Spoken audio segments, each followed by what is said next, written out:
Welcome back to Luxury Cruising. I'm your host, Krystal Sodaitis, and I have something really special in store for you this week. This week, I am dropping into the podcast feed an interview that I did with Dr. Robert Beck, who is the host of the Interesting MD podcast. The Interesting MD podcast is a really fantastic podcast that highlights all of the amazing things that physicians do outside of medicine. So, highly recommend wherever you're listening to this podcast, go ahead, check out the Interesting MD podcast. Robert and I go over all kinds of things. He is not a cruiser or hasn't really cruised since 1995. But amazingly, he lives in Victoria, British Columbia. And for those of you that have ever cruised to Alaska and left and returned to the United States, know that all cruise ships have to stop in a foreign port before returning to the United States. And when it comes to Alaska, Victoria is that foreign port.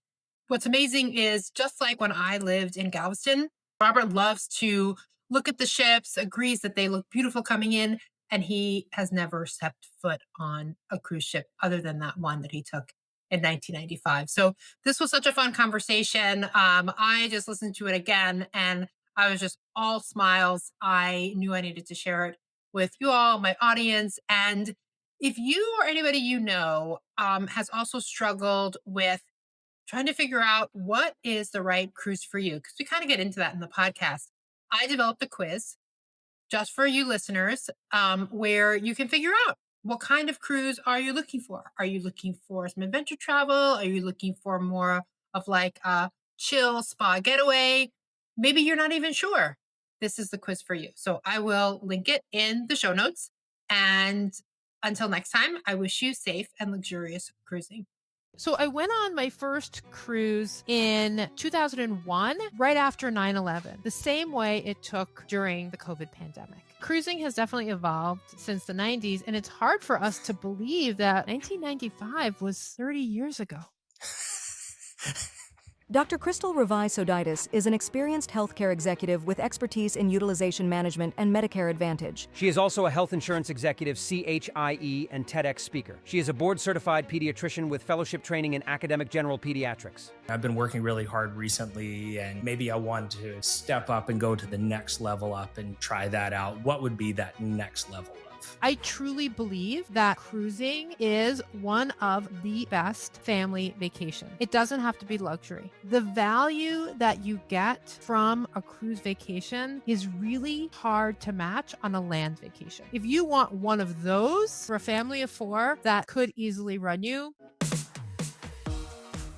Welcome to the Interesting MD podcast, the show about what doctors do when we aren't seeing patients and how this can help us find balance and prevent burnout. I'm your host, Rob Beck. All right, welcome back to another episode of the Interesting MD podcast. This week, I have taken a little bit of a turn from death-defying and really high-intensity activities and feeling like you have to do something super extreme. But then again, not so much, because this week I have a wonderful guest whom I have listened to her podcast quite a few times already. And it's about a subject that I really know very little about. This week, I have the host of the Luxury Cruising podcast, Dr. Krystal Sodaitis. And Krystal, welcome. Thank you so much for coming on to the podcast. She's here to tell us all about why you should start cruising and why you should do it in a luxury style. Sometimes. We can get to that. So I'm Krystal Sodaitis. I am a pediatrician by training. As I was thinking about being on this podcast, I realized like my whole life I've done things in a not so conventional way. So I think it's very fitting that I'm on the Interesting MD podcast. In my sophomore year of college, I opted to go to Hungary for medical school. My dad is Hungarian, and there's a number of reasons why I decided to do that. And so I spent 6 years spending a lot of time traveling through Europe and parts of Asia and had a fantastic time and came back. I spent about 10 years in academic medicine, and then I transitioned to being a healthcare executive. During that time, as I was climbing the ladder of corporate health plan leadership, I became a certified life coach. and started to coach neurodiverse physicians. And it was through the gift of coaching that I really began to be able to embrace the parts of my life that continue to be sort of non-traditional. I wrote a book. I compiled a collection of essays about people in the sandwich generation. I published that about 2 years ago. And then, as a passion project, about 3 months ago, I started the Luxury Cruising podcast because I love cruising and I love talking about luxury, even if I can't live in luxury most of the time. Well, that's really fascinating. And now we're going to have like so many more episodes in the future about life coaching and doing all these other things and what it's like just traveling all over the world. So is that kind of how you kind of got that itch to cruise, or how did all of that get started? So I went on my first cruise in 2001, right after 9/11. And so what a lot of people may not remember or realize is that the travel industry took a serious hit after 9/11, the same way it took during the COVID pandemic. And so my mom and I, who were really not that, we felt very secure, and we decided to take advantage of some very low cruise pricing that Christmas. So Christmas of 2001, I went on my very first Princess cruise. I have no idea what ship it was. I barely remember any of the islands, but I know I got the cruise bug. I absolutely loved it. And what's super ironic and sort of the way life works is I took that cruise the third year of my fellowship. And then the following August, I would start my first faculty position in Galveston, Texas, which is a huge cruise port. And I lived there for 6 years. I never stepped on a cruise ship. I loved seeing the ships come in. I loved thinking about it, but there always seemed to be somewhere else to go. My husband, who kind of is prone to motion sickness, we were worried he would be prone to seasickness. So we just never did it. Right. And so fast forward to about 10 years ago, we decided to celebrate my dad's 80th birthday and we decided to sort of do a land and cruise vacation. We wanted to do something for the kids, so we did Universal, and then we took a short cruise from Port Canaveral. And, my husband loved it. My daughter loved it. We had a great time. And sort of that started our cruising journey. And I immediately became obsessed with everything cruising. I just loved it. I couldn't get enough podcasts. I couldn't talk to enough people about it. I, followed cruise blogs and Facebook Lives and everything. Yeah, I just loved talking about it. That's amazing. And I never even considered starting a podcast until maybe a year or so ago. Right. You and I are in the same boat. Yeah. I never really thought about starting a podcast. And then all of a sudden you start one and you get into this and you're like, oh, this is actually really fun. And I get to talk to people from all over the continent and all over the world about something that I'm passionate about and something that's fun. I'm really excited because I am fascinated by the cruise industry. I live in Victoria, British Columbia. So most of the cruises that leave from the West Coast, like Seattle, and go up to Alaska and come back down, stop in Victoria. We bike down and I see all of the cruise ships that are parked out there. When I'm out on the beach, I can see them coming down if they'll take the inner passage. And so you can see these massive cruise ships that come in at night and, just see the massive ships and the lights and everything going across. And it's so much fun just to see. They're gorgeous. They're just gorgeous. They really are. They're kind of like, I'm a super nerd about it. And I just think that it's like, just the engineering of it all is, I am not an engineer, but just the engineering of it all of just like, how do you get that many people safely here and there, and the tugboats and all this stuff. I have become quite fascinated.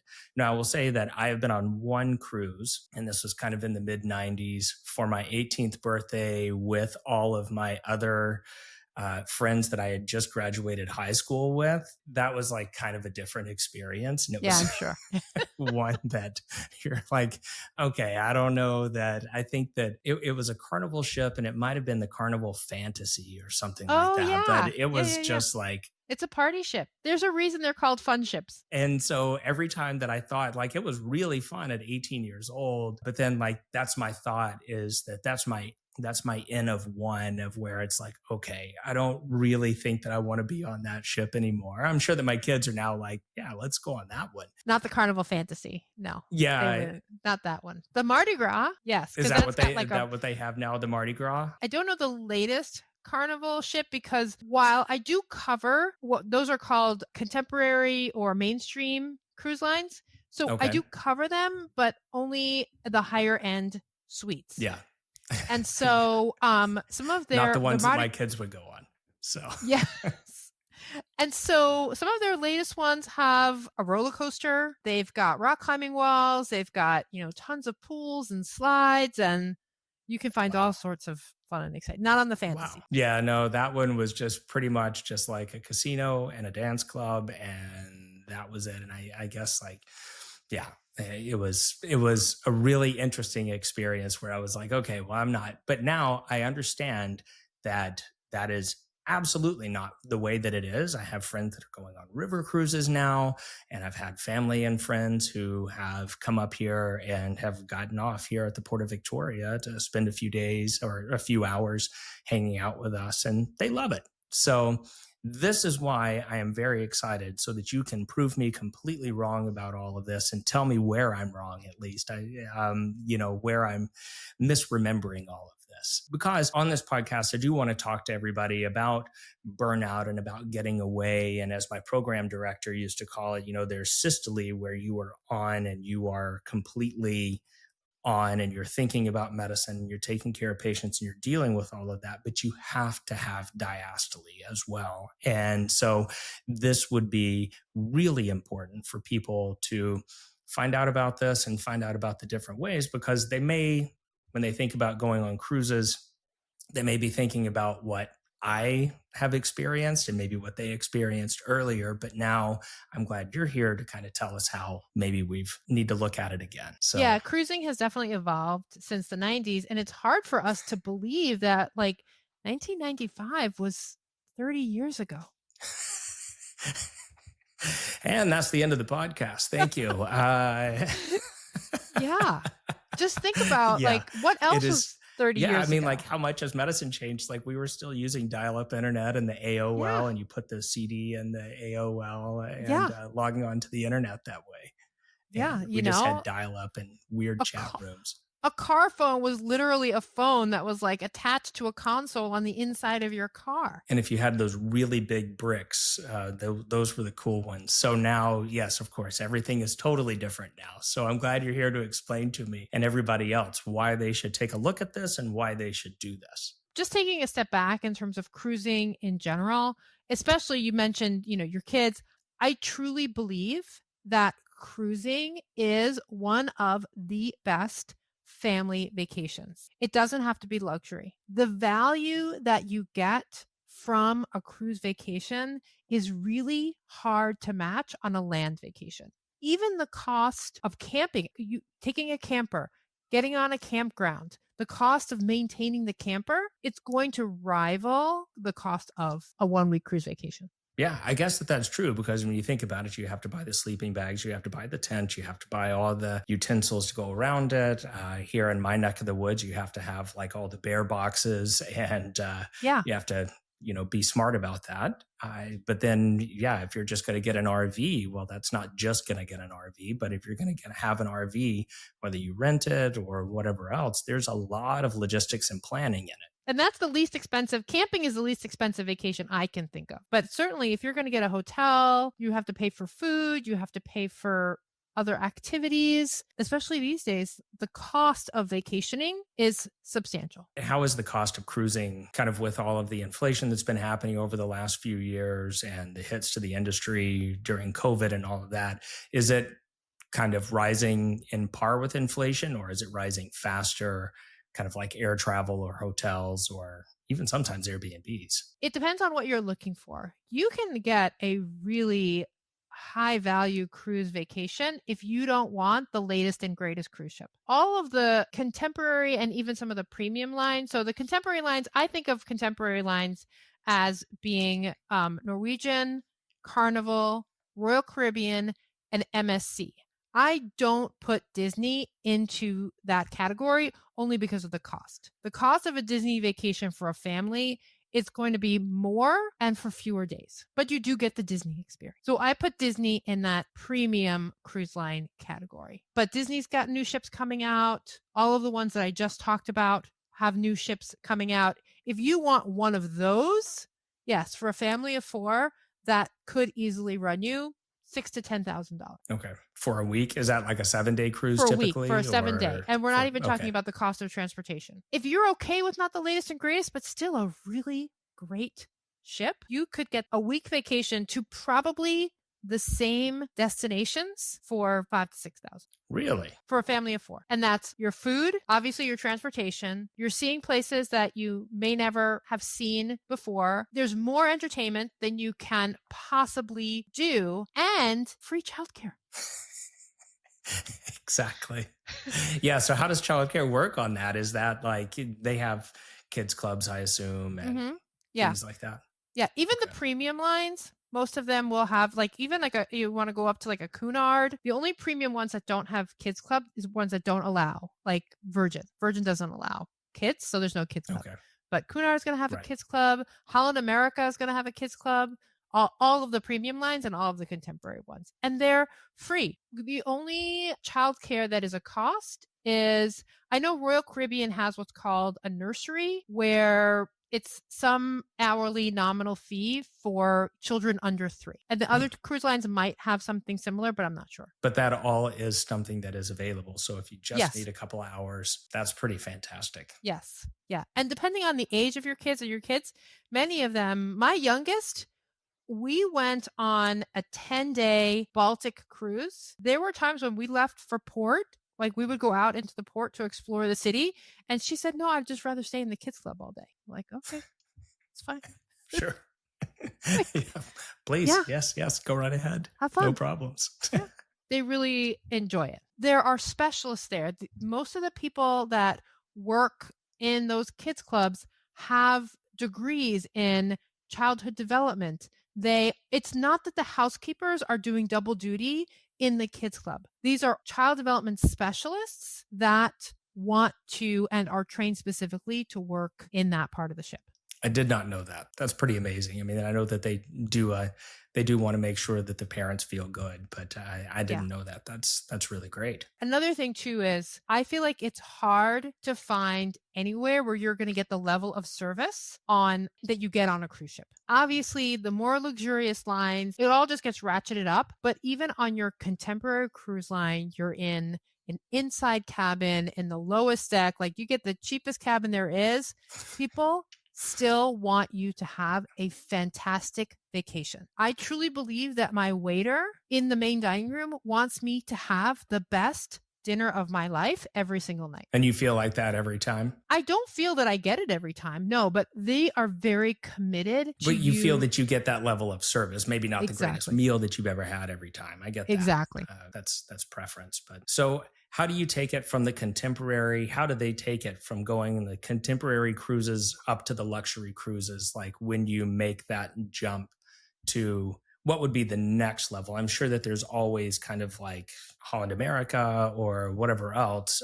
But what is that next level up for the people out there that are thinking, all right, well, I've been working really hard recently and maybe I want to step up and go to the next level up and try that out. What would be that next level of? The first thing I'll say is each cruise line on all levels, they have their own personalities. And so I'm a big believer in booking a cruise through a travel agent. It's really the only type of vacation that I will consistently and universally book through a travel agent. And finding a travel agent that you know and trust and that knows cruising, that you can explain to them what you're looking for so that they can direct you to the best cruise line for you. I recommend first, if you don't have kids, unless you really want all those bells and whistles, all the sort of like adrenaline stuff, like the surf simulator and the rock climbing wall and the giant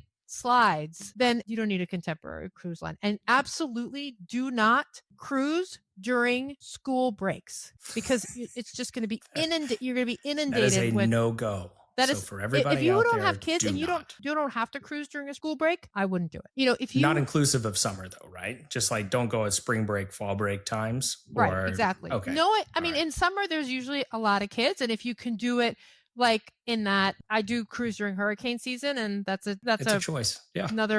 That's a topic for another podcast. But if you can cruise like when this weather's still good, maybe end of August, early September, or right before school ends, beginning of May, there's going to be a big difference between just the number of kids. If you want to be with kids, look, I'm a pediatrician. I love kids.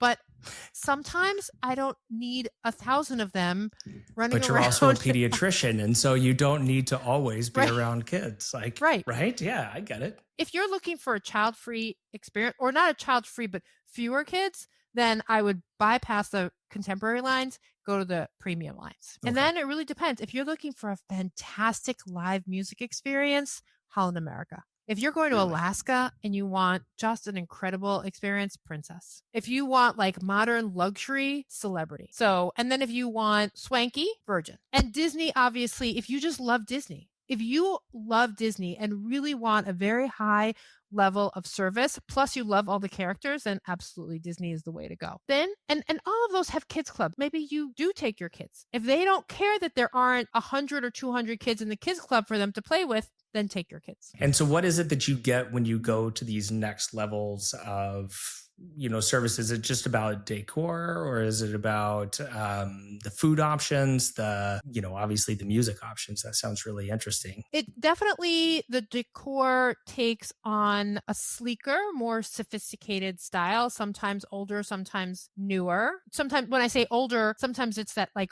old sort of like wood and very like seafaring style. And some of them have more sleek, modern, a little bit more white, chrome, square edges kind of style. The food generally, it's not just better, but it's the way it's presented. I'll give you an example. We'll compare Royal Caribbean and Celebrity. Those are the two cruise lines that I know best. When I go to get coffee in the morning at Royal Caribbean, I'm standing in the line and give my order like at Starbucks, and then I wait. And then maybe they give me my name, and then I wait, and then somebody calls my name, and I go up and I get my coffee. And if I want something to eat, I stand in a different line. Maybe there are some like bench seats to sit in for me to enjoy my coffee and maybe a small, breakfast sandwich or pastry. I'm not even talking about the buffet. If I go to the equivalent place on Celebrity, I still stand in a line, but the same person asks me what my drink order is and if I want anything to eat, a pastry or a sandwich. They ask me if I want it for here or to go. If I want it for here, I can sit down at a table and someone brings me a mug with a little biscotti, and my food is not in a paper bag, but actually on a plate. I don't have to stand in line. I can sit at the table and a server will come up to me and ask me if I want my coffee and my pastry. So as opposed to going to like a walk up at a Starbucks, you're going to more of a cafe setting and something like that. Better said. A little bit higher level of service. Exactly. Okay. And it's other small things. Most contemporary lines don't do turn down service twice a day. They clean your room once, like at a regular hotel. It's very traditional in cruise lines that they actually service your room twice. And once you get to higher levels, they are going to service your room twice. They're going to turn down your bed, maybe put a little chocolate on your pillow, maybe put a little, fresh flowers in your room. There's usually a smaller crew to passenger ratio. There's a larger crew to passenger ratio. There's going to be more touch points. There's just going to be more people available for you to ask for anything you need. And like what are the sizes? I mean, I have seen like the massive ships coming here into Victoria where there's 4,000 or 5,000 people, like the really big ones. So what are these luxury cruise lines? I know that there's like all kinds of sizes, but what do they typically run? Is this like hundreds of passengers to multiple hundreds of passengers, or is it still in the thousands? So your premium is probably going to be more like 2,000 to 3,000, but you can get to some luxury lines where it's 100 people.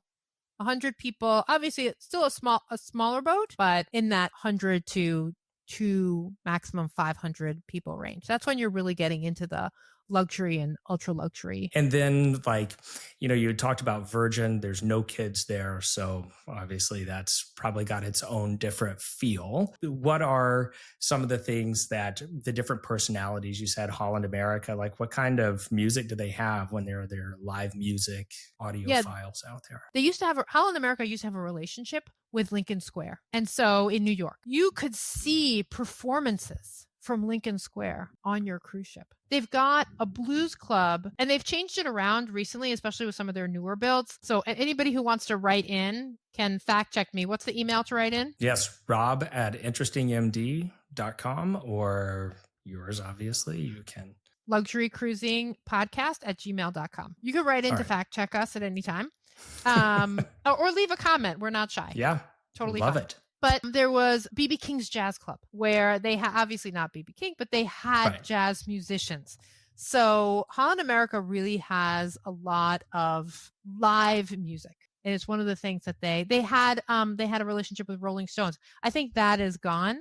They had a rock and roll. It was not a bar, but they had a venue. They had a venue that was just dedicated to rock and roll. You really want to talk to your travel agent and get a sense of what are these cruise lines known for. Princess is, like I said, it's sort of known for being the cruise line to go to Alaska on. They actually own some resorts in Alaska so that if you wanted to extend your cruise into Alaska, you could. I think Holland America does as well. Princess is going to be more of understated luxury. They are considered the cruise line to go to Alaska. I believe they've been going to Alaska the longest. It's either Princess or Holland America. They really do pride themselves. I keep saying understated luxury, but that's really what it is. You aren't going to find, like all of the others, you're going to find a kids club, and they actually are trying to attract more families, but you're not going to find, those rock climbing walls and roller coasters on there. Now, I would imagine that since you're saying that there are some understated luxury places, that there are some other less understated or more extravagant. I've never flown Virgin. I've never gone on their cruise lines, but I have stayed at one of their hotels. It seems a little bit more overstated, more than understated. Yeah. It's not really a word to describe that, but what are those cruise lines like then? So you step onto one of those.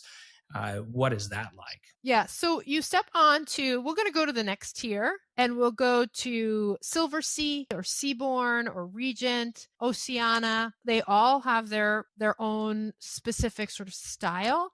Here's where you're getting closer to the top of the pyramid. So there's not that much of a difference. I love Seabourn. Seabourn is the cruise line that allows you to have caviar 24/7, anywhere and everywhere. They have what's called caviar in the surf. Often they will dock by a private beach in the Caribbean, and there's this super luxurious beach barbecue, and the staff members will come out into the water and have champagne and caviar on a surfboard. And so you're swimming in the ocean and eating champagne and caviar. And so Oceana is known for just the most amazing food. Really, just many of them have, I think it's Silver Sea, but don't quote me on this one, has a Thomas Keller restaurant. Many of them have, if not Michelin star chefs, they have people who have gone far. There was one contestant, like Master Chef Showdown or one of these shows, who is a chef on one of these cruise lines. I think he's a Silver Sea chef, but again, some of those details I don't hold on to. Yeah, that's okay. I mean, look it up. But so that's kind of like the next level of service that you're looking at. I think Silver Sea, I see all of the advertisements. Those are the ones that kind of go to Antarctica and kind of do those higher end. I mean, you're obviously not getting Carnival Cruise Lines going to the contemporaries going down to Antarctica. Yeah. Not a lot. And here's a tip if you really want to go to Antarctica on a cruise. Someone just told me this number today that I would fact check. 150 people. You have to be on a ship with less than 150 people or you can't actually get off. So if you see a cruise line with 1,000 or 2,000 people that says they're going to Antarctica, you're going to sail on by and you're going to wave to the penguins and you're not getting off and stepping foot on the continent. I did not know that. Yeah. It's like a environmental, protection. Yeah, I mean, that seems reasonable. That's a pretty fragile environment. That makes sense, but I did not know that. Sorry to hijack here, but that is kind of one of the cruises that I have looked into because it's pretty amazing. It seems like something I'd really want to do. But yeah, it's amazing. I'd love for anybody. I had somebody on the podcast that talked about her cruise to the North Pole, and that was pretty. If you haven't listened to that one, it's actually worth a YouTube because she did a PowerPoint presentation, and in it she says she wants to go to space. And it's like, you don't have to go to space, thinking about how far the North Pole is. She actually was on the Blue Origins. I keep wanting to call it Blue Horizons. She was on the Blue Origin crew this past Saturday and went to space. No way. Yeah. Yeah. Dr. Gretchen Green. That's amazing. Yep. So if you want to hear about the North Pole from somebody who just went to space, luxurycruising.net. It's literally the two furthest places that you can get. You can on Earth, you can go to the North Pole, and then you can go to space and cross over the Kármán line on a Blue Origin rocket. So, okay, that's really pretty cool. All right, but back to cruising. Yeah. Now, fine, we've got to go talk about cruising. All right, so we've reached that level. So what are the next levels? Are we nearing the peak of the pyramid, you said? We're getting close. Next are what I call the sort of small luxury ship. And these are going to be like Paul Gauguin, which is one ship, and all they do is French Polynesia. Again, my numbers, I don't know, but it's like in the hundreds. We're talking about cruise lines that are really in the hundreds to 100. Emerald Cruise Lines, that is going to be around 100 to 200. All suite ships, right? It's not a 200 square foot little box you're in. Everyone's going to have a balcony. Everyone's going to have a butler that will come and be at your beck and call essentially 24 hours a day. You're going to have, a nice bathroom. Not if you've ever been on a contemporary cruise line, most of those bathrooms, like the shower, people call it like the tube. Remember the tubes? I don't know how many people remember the tube that you would put your money in to go to the bank, right? Where it would get sucked through. Yeah, the vacuum tubes. Yeah. Well, everybody would still know what they are because the hospitals still use them. That's right. So you fax something over, which nobody who never works in a hospital knows what a fax machine is anymore. Right. But so we use the vacuum tube system just like in the hospital where we ship medications and sometimes blood. Still not happy about that, but sure. So that's sort of like what you're showering in. But no, This is like marble bathrooms with double vanity sinks, actual branded soaps. Like a lot of cruise lines have a relationship with a specific high-end soap store. I know that there's a fancy name for people who make soaps and stuff like that. And they use that exclusively for all of they all have, little things like it's little things in your room, like having your own espresso maker. That seems so small, but at 4:00 in the afternoon when I really could use an espresso and I just don't feel like going anywhere, like tired, having one in my room is a beautiful thing. And knowing that my cabin steward has made sure that I have water for my coffee maker all the time is just a beautiful thing. Just those small things that it's just about convenience. Whenever you want it, you need that convenience. Right. And you have your own steward, you have your own butler. Beyond that, also, the experiences in the places you visit are also a step above. We talked about private beach barbecue. That's almost universal, right? Like the ships are smaller, so they can get into smaller islands, smaller ports that a 6,000 passenger ship just can't get into.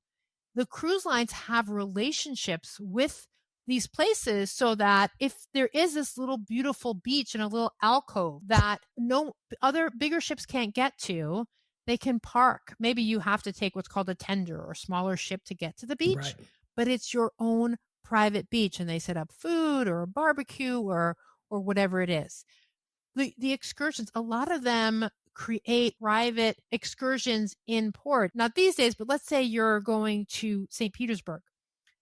They will create sort of like a private event, either at an amazing museum or at the ballet. Many of the higher end river cruise ships will have after hours experiences at a museum or special amazing seats at the opera. Really? Mm-hmm. Yeah. These are all things I had no idea about. Yeah. Okay. And and the podcast actually that dropped. So this week, this is June 1st that we're recording. A friend of mine was on the podcast talking about her Danube River cruise on Viking. And she said, and Viking is definitely a higher end cruise line. And she said every single person they encountered was a Viking employee. The contemporary cruise lines are going to partner with tour groups that are on those islands that can sometimes be hit or miss. But all of the people you encounter, the bus drivers, the buses are owned by Viking. So as you're going from the ship to your excursion, whoever is your guide at the excursion, those are all Viking employees. So they are held. So they have more control and have like a Viking level experience. Exactly. Okay. All right. So have we hit the peak of the pyramid yet? Or is there like there's one more, the tippy top of the pyramid. For those of you out there who just got your big quarterly bonus, this is the one for you. So hold on. So what we have now is Ritz-Carlton's yachts. And these are absolutely gorgeous, under 100 passengers, huge suites, just your Ritz-Carlton experience, but on a yacht. And what Ritz-Carlton has said is they want to blur the lines between cruising and private yachting. So any below deck fans like me out there, if you're thinking you were like, oh my gosh, this below deck experience, like that would be amazing. Ritz-Carlton is trying to get there, but on a larger ship. And Four Seasons is coming. And if anybody like me follows cruising, they know Captain Kate from Celebrity, who just left Celebrity. This is a kind of a ship captain influencer. She became kind of an influencer during the pandemic, has a huge following. She just left Celebrity, and now she is going to be the first captain for the Four Seasons yachts. First captain to lead an all-female, whatever they call the officers on the deck crew. And Captain Kate, if you're watching right now, you need to get on the Luxury Cruising Podcast. Okay. Love to have you on the podcast. Just luxurycruisingpodcast@gmail.com. I'm sure that she'll find a spot for you. Yeah. That sounds like a pretty amazing woman, actually. Yeah, she is. She's pretty great. Cool. Okay. So now we have like all of that. And this is is it the same thing when you go to Europe and the river cruises, and I would assume Asia and things, they just kind of go all over the place. Yeah. And so if somebody wants to find this out, you just pick your personality, you pick your I guess you choose your destination first, right? For people that want to get started, how do they do that? That's a really good question. Like, if you want to get started on cruising, I think figure out what it is that you want to see. What's the experience that you want? Do you want something like Europe? I can tell you, until I took my first European cruise, I didn't really understand the point of cruising to Europe. But now I do, because it's not about seeing the large cities. To me, a European cruise is not about seeing Rome or Barcelona or Berlin. It's about seeing smaller places that I never would take a vacation to, but are absolutely amazing. Figure out where it is that you want to go and what kind of experience. Do you want that big mega ship experience? Do you want it to be multi-generational with everything from, your grandparents to their great grandkids? Or do you want it to be more of a laid back, adults only, highly catered and luxurious experience? And absolutely find a good travel agent that knows cruising. Ask around, ask your friends. You can tag me. You can ask me. I talk to people about cruising all the time. And so you can find me on LinkedIn or Facebook, and you can ask me, hey, I want to take a cruise. What should I do first? Who should my travel agent be? Got a number of really good travel agent friends that all have different personalities. And so they're not the best for one person isn't for everyone. Ask for a good travel agent that knows cruising. Okay. So you need to know where you want to go. I guess your budget, obviously, about what you want to do. Before we go, I do want to ask, what what is the craziest thing that's happened to you or that you've seen, experienced, heard about on a cruise? Well, I mean, the craziest thing. And if it's nothing, that is actually reassuring, of course, with every doctor, they always ask like, what's the craziest thing you've ever seen? Well, it's always something up somebody's butt in the ER. Yeah. Like that's always been the craziest thing, right? Yeah. But we all have that one story. So yeah. Well, I can tell you the craziest thing that happened to us. Okay. Okay. So this was on this Baltic cruise. And we decided, so when we first booked the cruise, we booked it because, well, there was two things. So first, we were in a COVID special booking season. So we booked a lot of cruises. And so this was a 10-day Baltic cruise. And it overnighted in St. Petersburg. And we were like, we got to do this. By the time, though, between the time we booked it and by the time we left, the war had broken out and still nobody is cruising into Russia. They traded the overnight in St. Petersburg to the overnight in Riga. And we were not going to do 2 nights in Riga. I mean, there wasn't enough for us to do. But the thing about Riga is that it's very close to Lithuania. My husband is Lithuanian, and he still has cousins in Vilnius. Okay. And so it's about a 4-hour drive. We got in, we rented a car, we drove to Vilnius, we stayed overnight, we met his cousin for breakfast, drove back, but we had to drop the rental car off at the airport. And because the ship was staying overnight, usually when you when the ship docks, it docks like in the center of town. But because it was staying overnight, it wasn't in the center of town. It was sort of like in this industrial port outside the city. We get to the airport, we drop the car off, and we're starting to have a little bit of trouble getting like the version of Uber, which is Bolt. We're having a little bit of trouble getting our Bolt to understand where it is that we need to go. So we've got the rental car guys talking to him, and we finally figure we got like our phones and our maps where we're trying to like zoom into this port, this industrial port. Right. And so he kind of figures out like, okay, I know where we're going. At this point, we are like, I'm somebody who gets back to the cruise ship with like 2 hours before the ship we're supposed to leave, because the ships will leave. Like they're not going to hang out for you. And so I'm already a little bit nervous. So we get in this car and we start going. And of course it starts raining. We're like, oh, this is beautiful. But he's following the map and we get into what could only be described as like woods.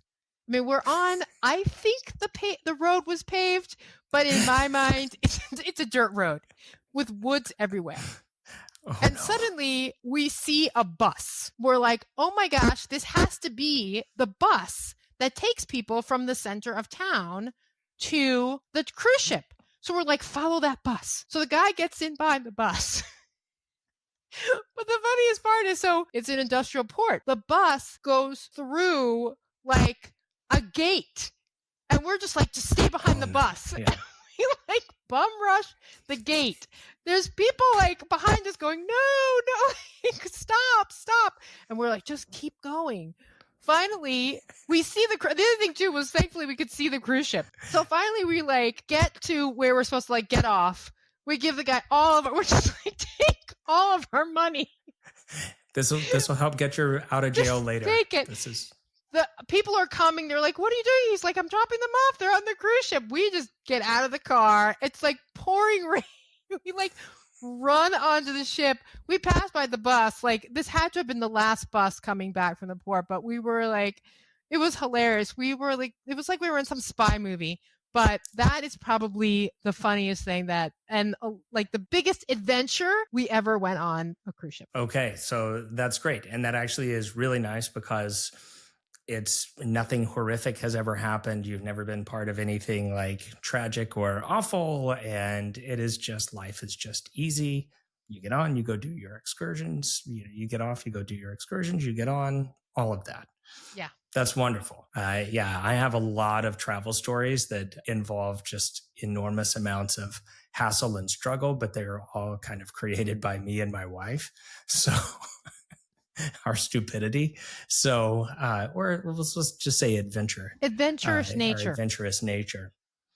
Yeah, it was our adventurous nature to get stuck in an Italian town and things like that. But it's all fine. It all works out, right? You're back home now. Yeah, we made it. It's fine. Yeah. All right. Well, thank you so much. I really do appreciate you coming on, and thanks so much for taking the time. Do you mind just one more time telling people how they can reach out to you, how they can find your podcast, your YouTube, and everything else? Because this is you have really fascinating conversations. And if you were at all curious about luxury cruising or cruising at all, she's your spot here. Thank you.